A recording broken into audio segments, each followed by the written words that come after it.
पहलगाम आतंकियों की फोटो लेने वाली महिला आई सामने। हाल ही में जम्मू कश्मीर की यात्रा कर लौटी महिला ने दावा किया कि जांच एजेंसी ने जिन आतंकियों के स्केच किए हैं उनसे हमारा झगड़ा हुआ था। एकता ने आगे बताया, जब हम लोग खच्चर से चढ़ाई कर रहे थे उस दौरान दो लोग हमें मिले थे और इस दौरान उन्होंने मेरे बारे में पूछा। साथ ही यह भी पूछा कि हमारे ग्रुप में कितने और लोग हैं। उन्होंने हमसे पूछा कि कौन से धर्म से हो, हिंदू हो या मुसलमान। इसके अलावा उन्होंने हमसे कुरान को पढ़ने के लिए भी कहा था और यह भी पूछा कि रुद्राक्ष क्यों पहना है। जब मेरे भाई ने कहा कि उसे रुद्राक्ष पहनने से अच्छा लगता है तो इस दौरान उनके साथ हमारी नोकझोंक भी हुई। तभी हम वहां से उतर गए और दूसरे खच्चर वालों की मदद से वापस लौट आए। महिला ने क्या कहा? लोगों का 20 लोगों का ग्रुप गया था और हम लोग 20 अप्रैल को पहलगाम पहुंचे थे और उस दिन भी मेरे को थोड़ी सी शक हुआ था। तो हम लोग वैसरन जगह जहाँ पे ये हमला हुआ है वहां से 500 मीटर पहले उतर के आ गए थे, क्योंकि उन लोगों के मेरे को इरादे जो थे ठीक नहीं लग रहे थे। हम लोगों को फोर्सली बोला जा रहा था कुरान पढ़ा करो। आपको सीधे बताती हूँ, हम लोग यहाँ से गए थे। हम लोग यहाँ से जाने के बाद पहलगाम सबसे पहले श्रीनगर गए। श्रीनगर 16 अप्रैल को पहुंचे हैं। 2 दिन हम वहाँ पे विजिट किए हैं। उसके बाद सोनमार्ग गए। सोनमार्ग के बाद हम लोग पहलगाम गए। पहलगाम में जाने के बाद नीचे हम लोगों ने पूछा कि कहाँ पे यहाँ पे क्या क्या घूमने को जगह है। तो वो बोले कि बैसराना जाइए सबसे ऊपर टॉप में। तो हम लोगों ने खच्चर किए। वहां से खच्चर ही एक रास्ता था पहाड़ियों के बीच में होके, एक साइड खाई रहती है एक साइड में जंगल रहता है। उसमें से हम लोग गए वहां पे खच्चर पे बैठ के। तो दो लोग जो है बीच में हम लोगों को मिले थे। वो हम लोगों से ऐसे ही बात कर रहे थे तो हम लोगों को लगा शायद उनके हेल्पर हैं। और फिर हम लोगों से बोले, मेरे से बोले, क्योंकि मैं सबसे ज्यादा चिल्ला रही थी, मेरे से बोलते हैं कि आप का ना कहाँ से हो। मैंने कहा मैं राजस्थान से हूँ, लेकिन जो आप बनारस से आ रहे हूँ, मैं बाबा काशी की नगरी से। तो बोले अच्छा आप क्या करते हो।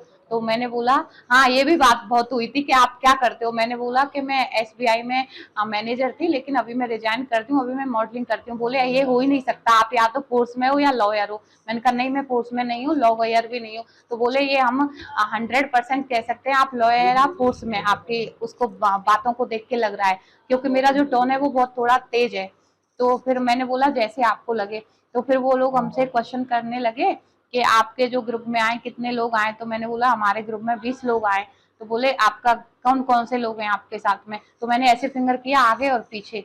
फिर लोग वो बोले कि आपके पति भी आए, आपकी फैमिली से कौन कौन आया। मैंने कहा फैमिली से पति नहीं आए, बच्चे भी नहीं है, मेरे बच्चे अभी है नहीं, पति आए नहीं है, सिर्फ हम तीनों बहन भाई आए, क्योंकि हम लोग हाईलाइट ज्यादा हो रहे थे, वो रुद्राक्ष वगैरह पहने हुए थे।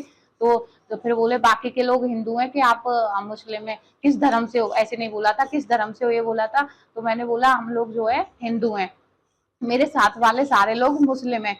तो बोले अच्छा ठीक है। तो बोले आप कभी अमरनाथ गए हो। मैंने बोला नहीं, मैं कभी अमरनाथ नहीं गई हूँ। तो बोले आप अमरनाथ आइए, मैंने हम लोग आपको ले जाएंगे। मैंने कहा अमरनाथ के लिए रजिस्ट्रेशन वगैरह कराने का सोचूं, आऊंगी। तो बोले रजिस्ट्रेशन नहीं कराना है, आप आओ।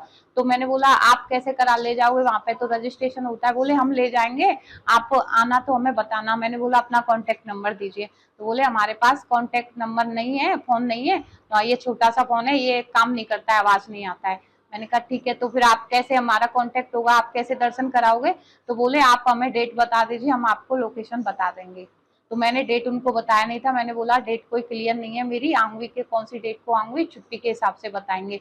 तो फिर वो बोले कि आप कुरान क्यों नहीं पढ़ी हो। मैं कुरान का टीचर रहा हूँ और मेरे को कुरान मुंह जवान याद है, आपको कुरान सीखनी चाहिए और पढ़नी चाहिए। आपकी सारी मुस्लिम दोस्त हैं तो आप कुरान क्यों नहीं पढ़ी हो। तो मैंने बोला मेरे को कुरान नहीं आता। इतने में भाई से बोलते हैं, दूसरा एक लड़का आता है 20-22 साल का, बोलता है तुमने रुद्राक्ष माला क्यों पहनी हुई है।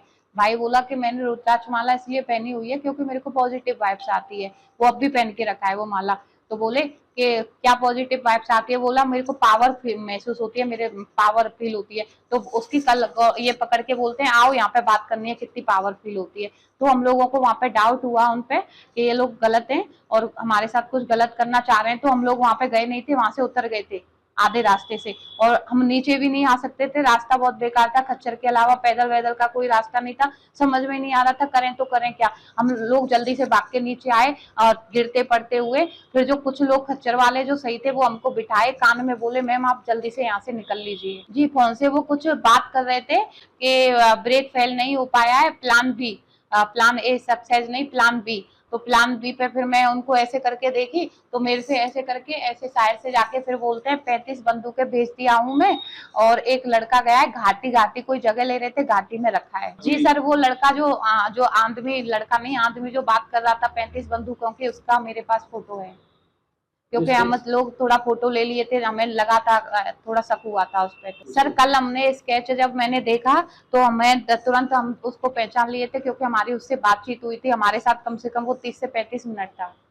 वहां पे कोई भी सर सिक्योरिटी नहीं थी, अगर सिक्योरिटी होती तो हमारे साथ ये न तो बदसलूकी होती, मेरे यहाँ पे थप्पड़ मारा गया था, मेरे भाइयों की कॉलर पकड़ के खींचा गया था, ये सब कुछ नहीं होता हमारे साथ, क्योंकि सर हम लोग ऊपर नहीं जा रहे थे। वो चाह रहे, हाँ वो लोग चाह रहे थे कि हम ऊपर जाएं, हम ऊपर नहीं जा रहे थे। सर मैंने सबसे पहले इस घटना की जानकारी 1076 फोन था एक, उस पर कॉल किया था, मैंने गूगल सर्च किया था, उस पर 1076 आया था कि इस पे आप कांटेक्ट करो। मैंने कांटेक्ट किया, उनको जानकारी दी, तो वो बोलते हैं हाँ कौन सा हमला, कैसा हमला, ऐसे करके। तो मैंने उनको सारी बातें बताई जो इतना बड़ा अटैक हुआ है उसके बारे में, और मैं उन लोगों को पहचान रही हूँ, लेकिन वो मेरी बात सुने नहीं। मेरी बात 2 मिनट 2.5 मिनट मेरी बात सुने, अपने साइड से कोई रिप्लाई नहीं किया, फोन काट दिए। मैंने बोला कि किसी का नंबर दो जिससे मैं अपनी ये बातें बता सकूं। अगर आपको हमारी ये वीडियो अच्छी लगी हो तो इस वीडियो को लाइक कीजिए, कमेंट कीजिए और हमारा चैनल सब्सक्राइब करना ना भूले।